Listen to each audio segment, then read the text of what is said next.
परंतु हायकोर्टाने जो निकाल दिलेला आहे आणि ईडीची त्याच्या विरुद्ध गेली होती, सुप्रीम कोर्टाने जो आहे हायकोर्टाचा निकाल जो आहे हा योग्य आहे असं ठरवलं. सहन करावा लागला. आता काय करू आता? जेलबारी झाली, त्रास सहन करावा लागला, माझा काय रडत बसू काय करतो? काय जे झालं ते झालं नाही.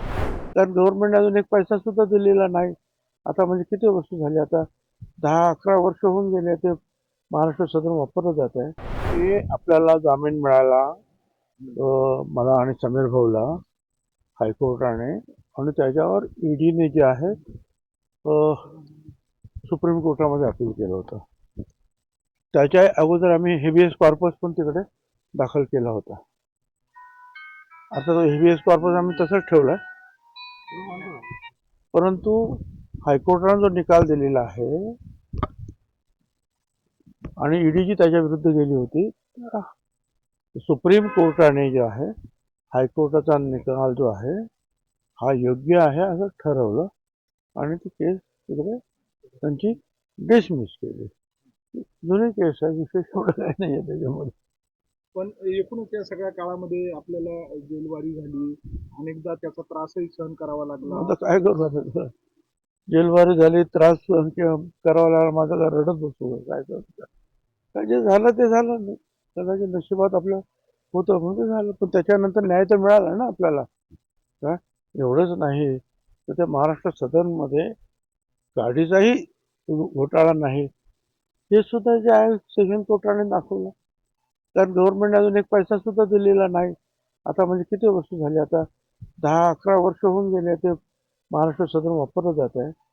परंतु कुठल्याही प्रकारे एक नवा पैसा सुद्धा त्या कॉन्ट्रॅक्टरला देण्यात आलेला नाही आजपर्यंत, आणि हे कोणाला माहीत नसतं. आणि जर गव्हर्नमेंटने जर पैसे दिले नाही तर भ्रष्टाचार कसा होईल? पीक विम्या संदर्भात त्यांनाच विचारायचं आहे ते. जितेंद्र आव्हाड म्हणाले, जनतेने पाशवी बहुमत दिलं, आता जनतेवरती पाशवी बलात्कार होईल असं त्यांनी पालकमंत्री पदावरून वक्तव्य. पुणे जितेंद्र आव्हाडांनी जनतेनं महायुती सरकारला पाशवी बहुमत दिलं, आता जनतेवरती पाशवी बलात्कार होईल असं त्यांनी एक वादग्रस्त वदन केलं. काय आहे की ते जितेंद्र आव्हाड अभ्यास वगैरे करतात, सगळं आहे, वाचतात वगैरे, परंतु एवढं की कुठले शब्द कधी कसे वापरावे ते सगळी त्यांची ती गडबड होते आहे.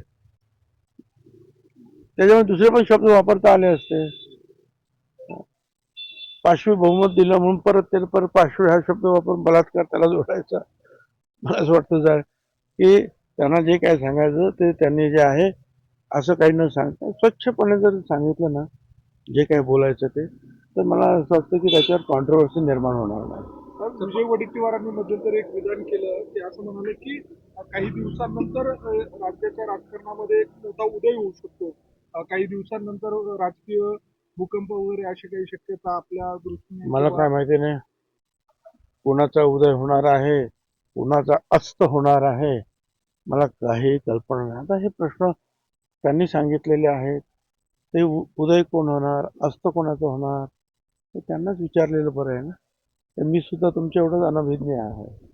पालकमंत्री पदावरून कुठेतरी शिवसेनेमध्ये जी चर्चा सुरू आहे, त्यावर एकनाथ शिंदे म्हणताय की पालकमंत्री पदासाठी हट्ट करणं हा त्यांचा अधिकार आहे, कारण अनेक वर्षांपासून ते लोक काम करतात.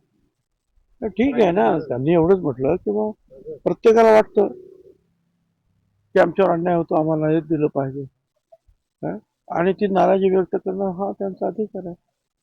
अर्थात मग त्याच्यामध्ये जे आहे सारासार विचार करून योग्य काय आहे ते मुख्यमंत्री आणि उपमुख्यमंत्री ठरवतील. आगामी काळात कुंभमेळा आहे नाशिकचा, त्या दृष्टीने नाशिकचं पालकत्व महत्वाचं मानलं जातं, या दृष्टीने प्रयत्न मोठ्या प्रमाणात होत आहे. काय वाटतं आपल्याला, कोणाच्या हे पदरात पडू शकेल? कारण आता काही तासांपूर्वी त्याला स्थगिती देखील मिळाली, स्थगिती मिळालेली आहे नाशिकच्या पालकमंत्री पदासाठी. मात्र कुंभमेळ्याच्या दृष्टीने अतिशय महत्वाचं आहे. कुंभमेळ्याच्या दृष्टीनं हे अतिशय महत्वाची ही वर्ष असतात. कारण मागच्या वेळेला मी पालकमंत्री होतो आणि आपण सगळ्यांकडनं अनेक कामं झाली, म्हणजे एअरपोर्ट झाला, बोट क्लब झाला, त्र्यंबकेश्वरचा रस्ता झाला, शिर्डीचा रस्ता झाला, त्याच्यानंतर आपले घाट सुधारणा वगैरे वगैरे झालं. कामनाईवरून जे आपण रिंग रोड करायचे होते, कामनाई त्र्यंबकेश्वर मसरूळ हे असे सगळे जे रिंग रोड करायचे किंवा धुळ्यावरून येणारे जे लोक आहेत ते ओझर मार्गे सिन्नरवरून पुण्याला जाणारे असे अनेक कामं जे आहेत आपण त्यावेळी केली. तर यावेळेला सुद्धा जे आहेत अनेक म्हणजे विकास हा कधी ती संपणारी गोष्ट नाही.